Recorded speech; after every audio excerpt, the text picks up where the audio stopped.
E agora eu vou pra uma sequência de notícias, gente, que essa aqui eu perdi o timing porque envolve as chuvas da semana passada. Mas eu vou falar mesmo assim, porque isso aqui é importante por uma questão ampla e política, tá? E não só por questão da tragédia humanitária que foi. Então deixa eu trocar a câmera aqui. Vou recapitular pra todo mundo que não viu, né? Mas nós temos aqui os eventos da semana passada. Litoral de São Paulo teve o maior volume de chuva já registrado no país. 40 pessoas estão desaparecidas.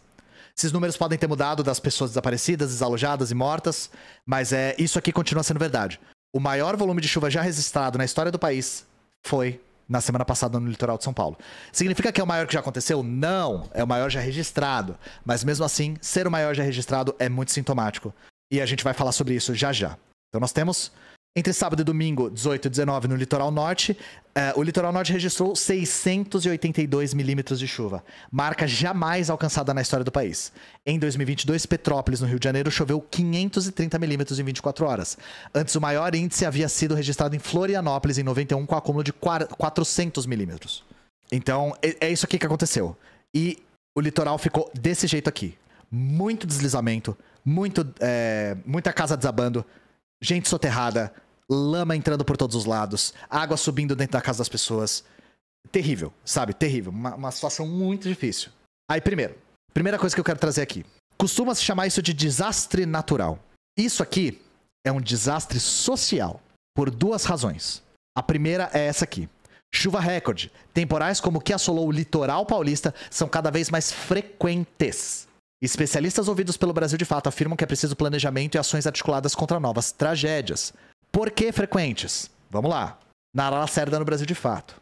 O temporal de proporções catastróficas que atingiu o litoral de São Paulo no fim de semana causou prejuízos incalculáveis para as famílias e cidades afetadas. Pelo menos 46 pessoas morreram e dezenas estão desaparecidas. Foi a maior chuva já medida no Brasil. Embora o evento climático represente um recorde, ele não foi necessariamente o mais forte já ocorrido. Foi o que eu falei, né?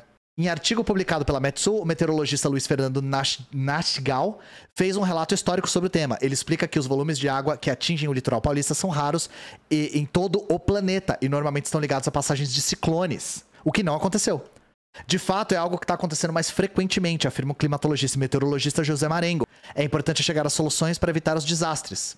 Essa ameaça está aumentando em todo o mundo como consequência do aquecimento global. O risco climático está aumentando no presente e no futuro, com as mudanças climáticas, pode ser maior. Precisamos estar preparados. Se não podemos evitar esses eventos extremos, pelo menos podemos preparar a população para ficar ciente. Então é isso, gente. Isso aqui é consequência das mudanças climáticas. Número 1. Número 2, vamos lá. Por que é uma tragédia social? Tragédia no litoral. Sem condições de moradia segura, mais pobres sobem para o morro enquanto condomínios ficam ociosos até alta temporada. A maioria das vítimas vive em zonas de risco de deslizamento por falta de condição para bancar uma moradia em área segura. Tragédia no litoral norte de São Paulo, causada por uma chuva recorde, deixou ao menos 46 mortos e mais de 2.500 pessoas desabrigadas ou desalojadas, expondo um profundo traço de desigualdade na região. A maioria das vítimas vive em zonas de risco de deslizamento por falta de condição para bancar uma moradia em áreas seguras, geralmente destinadas aos condomínios de luxo na região. Olha o deslizamento aqui. Muitas vezes existe uma casa de onde o cara quer sair, que ele quer ir embora. Aí ele veio de uma casa que antigamente era 50 mil reais. Se você não chegar com 200 mil, 500 mil, 1 milhão, você não compra. Ou seja, nós não temos condições. Detalha Moisés Teixeira Bispo, líder da Central Única das Favelas em São Sebastião. O que as pessoas fazem? Sobem pro morro. Quanto mais para cima, mais barato. Em entrevista a Natuzaneri, o professor do Instituto das Cidades da Universidade Federal de São Paulo, Unifesp, Anderson Kazuo Nakano, defende que sejam implantadas novas maneiras de se regulamentar os condomínios de alto padrão. Abre aspas.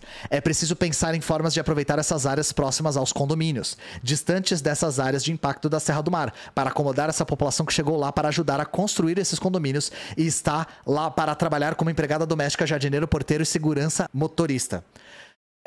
Senhor Kazuo Nakano, muito comunista da sua parte, falar: a gente precisa que essa população tenha melhor moradia porque é ela que ajudou a construir o próprio condomínio de luxo. Muito de comunista da sua parte, tá, professor Nakano? Tamo junto, sabe? Então quer dizer que a pessoa que construiu a mansão mora num lugar bosta e pode morrer num soterramento e ela não pode usufruir da mansão que fica ociosa o ano inteiro, exceto em alta temporada? Nakano explica ainda que não faltam recursos para que a prefeitura acomode as demandas habitacionais do trabalhador de baixa renda junto às áreas de condomínios. Corta pro meu vídeo sobre especulação imobiliária, hein? e sobre o problema de falta de moradia, que não é um problema, é um projeto. Em 2021, 4 das 6 cidades em estado de calamidade, incluindo São Sebastião, a mais afetada, receberam 548 milhões em distribuições de royalties do petróleo. Não é falta de recurso. Além de receber as transferências intergovernamentais, precisa ter um compromisso mais claro com o planejamento urbano habitacional. Não é falta de compromisso, é porque esse tipo de planejamento entra em choque com a especulação imobiliária. Mais sobre isso, vamos falar de um caso específico aqui, que foi talvez o mais trágico.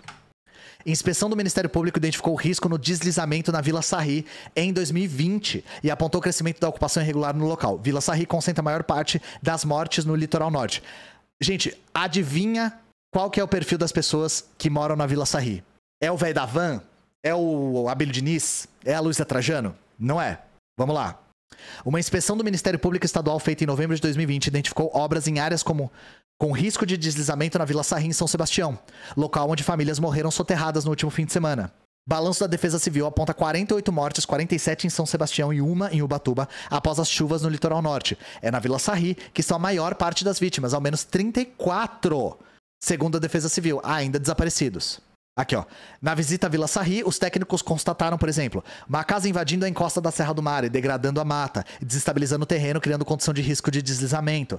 Pedaços de terra despejados sobre a mata para a formação de lotes. Com a retirada dos blocos rochosos, o terreno fica mais suscetível à movimentação. Movimento em solo em razão de desmatamento. Colocação de sacas com terra e areia para conter a erosão e princípio de escorregamento. Placa de vende-se em terreno da Serra do Mar, em área coberta por mata, o que aponta a comercialização de terrenos no local em uma área restrita. Ou seja, já tinha aviso disso aqui, ó, há muito tempo. Muito tempo. Então, a questão é, não dá pra falar que isso é um acidente. Não é acidente. E não é natural.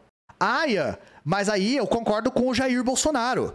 Pô, faltou planejamento por quem construiu. Lembra quando ele falou isso? Lembra quando ele falou, faltou visão de planejamento e visão de futuro por parte de quem construiu. Sabe por que a pessoa construiu lá? Porque ela é pobre.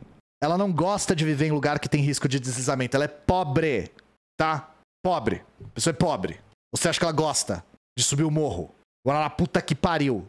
Aí, mais coisas provando que isso aqui não é um acidente. Governo de São Paulo e Prefeitura de São Sebastião souberam do risco de tragédia 2 dias antes. O órgão alertou que a Vila do Sarri, onde morreram 30 pessoas, seria um dos principais alvos. Não só falaram, vai ter desastre, como falaram, vai ter desastre aqui. O governo do estado de São Paulo e a prefeitura de São Sebastião foram avisados com 2 dias de antecedência sobre o risco de uma tragédia no município, em razão do alto volume de chuva. O alerta foi dado pelo Centro Nacional de Monitoramento e Alertas de Desastres Naturais.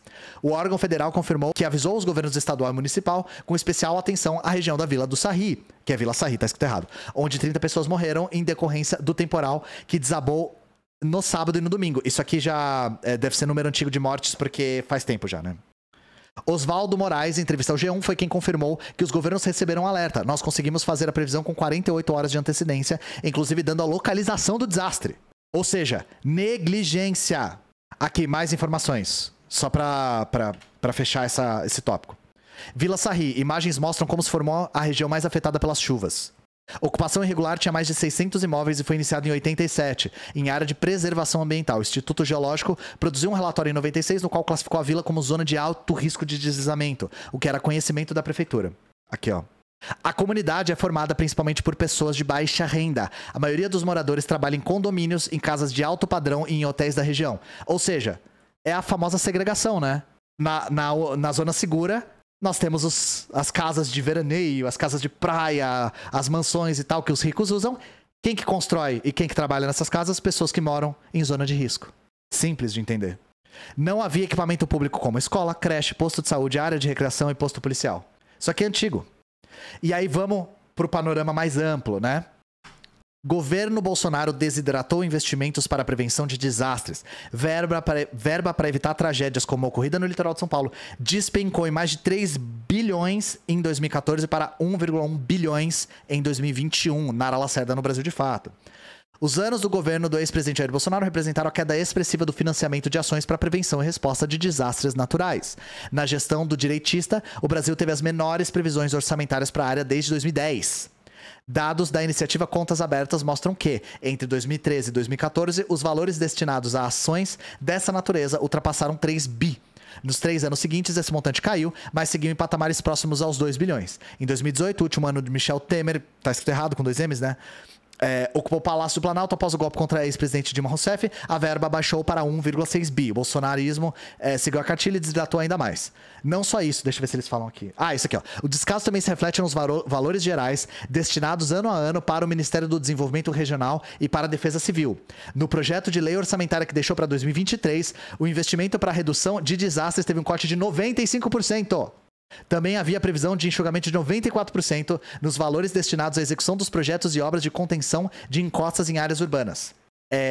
Ou seja, isso aqui o Lula já reverteu, tá? Mas a previsão era tipo...